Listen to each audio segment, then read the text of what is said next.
E aí, galera, tudo bem? Então, na aula passada, nós começamos o nosso novo conteúdo, que é cinética química, que é o estudo da velocidade e da rapidez das reações. E ele é um conteúdo bem tranquilo, mas mesmo assim a gente vai passo a passo para todo mundo entender isso aqui bem claro. Então, na aula anterior, vocês viram que a gente estuda a rapidez da reação e como que a gente calcula essa velocidade, essa rapidez da reação, que é bem tranquilo, né? Hoje a gente vai ver como que a reação ocorre e o que vai fazer ela ser mais rápida ou mais lenta. Que isso depende da teoria, a teoria das colisões das partículas que vai provar, que vai demonstrar isso para vocês. Então vamos começar? Então, para a gente poder ter a quebra daquelas partículas dos reagentes, foi preciso absorver energia. Lembra lá de termoquímica? Quando absorveu energia, pode ser quebrada a ligação entre essas partículas e aí conseguiu se formar os novos produtos e aí esses produtos liberam essa energia que foi absorvida. Para que isso aconteça, essas partículas elas têm que ter colisões efetivas. O que isso quer dizer? Nós temos duas coisas que a gente tem que levar em consideração quando a gente está falando da rapidez da reação. Uma que ele tem que ter orientação favorável, quer dizer que aqueles choques que devem ocorrer entre as partículas, que a gente chama de colisão, ela tem que ter uma orientação adequada. O que é essa orientação adequada? Quando essas partículas se chocam, elas têm que se chocar completamente, uma de frente para a outra. Se isso não acontecer de forma adequada, se a orientação não for mesmo uma de frente para a outra, a quebra dessa ligação, o choque entre essa partícula não vai acontecer da forma que deve. E aí o produto não vai ser formado. Tá, mas o que seria então uma orientação não favorável ou desfavorável? Tenho alguns exemplos aqui para vocês.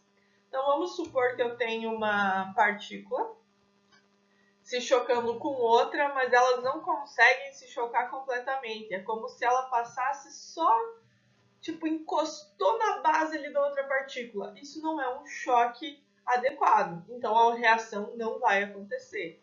Outra forma, se a gente tiver vários átomos relacionados, é que aquele grupo de átomos somente toque em uma das partículas, né? Aqui, e aí as outras não conseguem se chocar. Então você também não tem a reação quando você tem esse tipo de choque. A outra forma é quando você também tem um grupo de átomos, né, que estão se chocando, mas somente duas se chocaram. O restante não consegue ter a colisão adequada. Então, se eu não tenho a colisão total das minhas partículas, eu não tenho a formação dos meus novos produtos. Outra coisa que garante que eu tenho uma colisão efetiva é que eu tenha energia suficiente. Então, eu tenho que ter uma orientação adequada e eu tenho que ter energia suficiente para essa reação acontecer. O que é essa energia suficiente? Nós chamamos isso de energia de ativação. A energia de ativação é o mínimo de energia que você precisa para romper aquelas ligações dos reagentes e aí poder formar os produtos, formar ligações novas. Como que isso acontece? Quando você tem ali, vou usar aqui o exemplo que vocês têm na apostila. Eu tenho gás hidrogênio, que vai se chocar com as partículas do gás iodo. Como eles se chocaram adequadamente, uma partícula, né, chocou com a outra, tem energia suficiente. Como é que eu sei que tem energia suficiente? Esse dado vai ser dado para você em algum enunciado. E a gente já vai ver isso num diagrama. Então, elas se chocaram e tinha energia e agora eu consegui formar produtos diferentes do que eu tinha anteriormente. Então, essa é uma das formas para a gente verificar se a gente está dentro daquilo que eu preciso para formar os produtos novos. Né? Eu tive uma orientação adequada e eu tive energia suficiente. No início eu tinha H2 mais I2 e no final eu formei iodeto de hidrogênio, HI. Então, só pelo fato de eu ter formado um produto diferente do que eu tinha de reagente, eu já sei que a minha reação estava cumprindo tudo isso que eu pedia, ok? Aí eu também tenho outra coisa que eu tenho que levar em consideração. Quando aquele choque entre as moléculas elas têm orientação e têm energia, elas vão formar um estado intermediário, que é aquele momento em que o choque está ocorrendo, que é o que a gente chama de complexo ativado. Então vamos usar o mesmo exemplo. Eu tenho lá o gás hidrogênio reagindo com gás iodo. No momento que ocorre o choque nos nossos reagentes, eu estou formando esse estado intermediário. As partículas se chocaram e aí ali eu tenho o maior nível de energia da minha reação. Por isso que a gente fala que essa estrutura que é formada no momento da colisão é o momento que eu estou formando o meu complexo ativado. O complexo ativado nada mais é que essa estrutura intermediária do momento do choque, do momento da colisão. Passou a colisão, eu agora formo os meus produtos novos, né? Tranquilo? Isso vocês podem verificar nos diagramas do caminho de energia que a gente vai ver agora. Então, o diagrama do caminho energético das nossas reações nada mais é que uma demonstração da onde está sendo formado o complexo ativado. Então, como que a gente analisa esses gráficos? Deixa eu só mudar a cor da caneta aqui. Então, a gente vem ter aqui, ó, nós temos os reagentes, e aí eles começam a se direcionar para sofrer a colisão, para as partículas se chocarem. O momento em que as partículas se chocam é o momento do complexo ativado. Então, ele forma essa estrutura intermediária. Tá vendo essa estrutura aqui maiorzinha?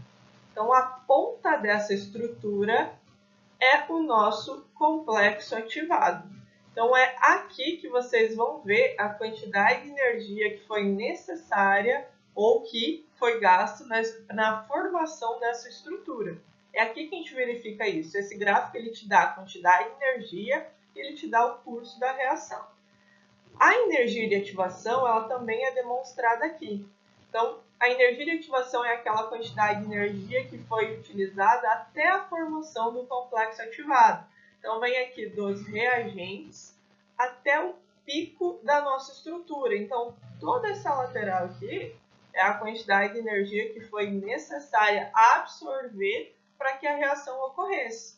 Então, quanto maior a energia de ativação, mais lenta essa reação vai acontecer. Lembra que a gente viu no slide anterior? E aqui você também consegue calcular a variação de energia dessa reação. Você tem a energia dos reagentes e a energia dos produtos. E a gente continua calculando da mesma forma que a gente calculava em termoquímica. Isso tanto faz se vai ser por uma reação endotérmica ou uma reação exotérmica, que é o outro caso aqui. Então verifiquem aqui, eu tinha os reagentes, e nesse momento aqui eu formei o meu complexo ativado. Novamente, o pico da minha estrutura, o pico do meu gráfico é o meu complexo ativado. É só eu ler a energia, que aqui, claro, vai ter números para vocês. Quanto de energia foi necessária, né, para formar essa estrutura intermediária. E a energia de ativação, ela vai do reagente até o pico dessa estrutura. Então, a quantidade de energia que eu precisei para essa reação acontecer, você vai verificar aqui. Novamente, se você quiser saber a variação de entalpia dessa reação, você vai pegar a quantidade de reagente e a quantidade de produto que está sendo demonstrado no gráfico. Então, é fácil você interpretar, né? O complexo ativado é um valor que está no pico da sua estrutura e a energia de ativação é a quantidade de energia do reagente até o pico dessa estrutura, até o complexo ativado. Então, isso você não precisa nem calcular. Às vezes, você só faz ali uma continha de menos, né? Complexo ativado menos a quantidade de energia dos reagentes. Isso depende dos valores, se a gente está tratando de valores negativos ou positivos. Depende do tipo da reação. Ok, pessoal?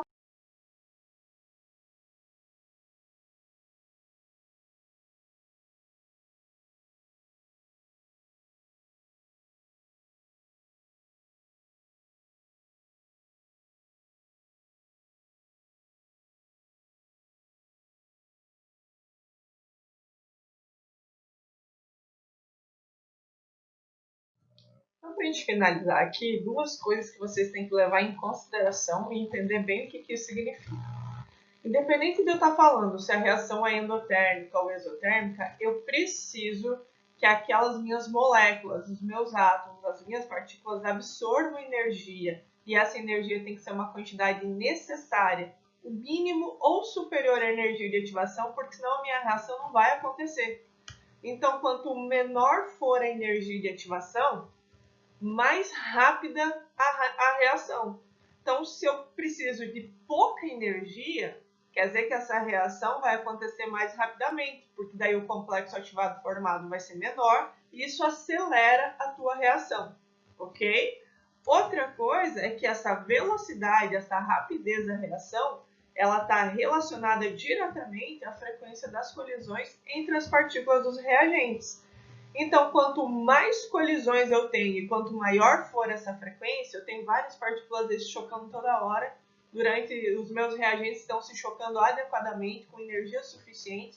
Quanto mais colisões eu tenho, menor a energia de ativação. Porque daí eu não vou precisar captar, absorver energia para que essas colisões aconteçam. Elas já estão acontecendo. Então a energia necessária para ajudar esse processo vai ser muito menor. Consequentemente, quanto mais colisões, menos energia de ativação, mais rápida a minha reação vai acontecer. Tranquilo? Quem tiver dúvidas nesse conteúdo até aqui, me procura durante a semana. Mas a gente está indo bem lentamente, se vocês forem ver a postura de vocês, a gente está indo ali parágrafo por parágrafo, para ninguém ficar com dúvida aqui. Mas qualquer coisa me procura. Até a próxima aula.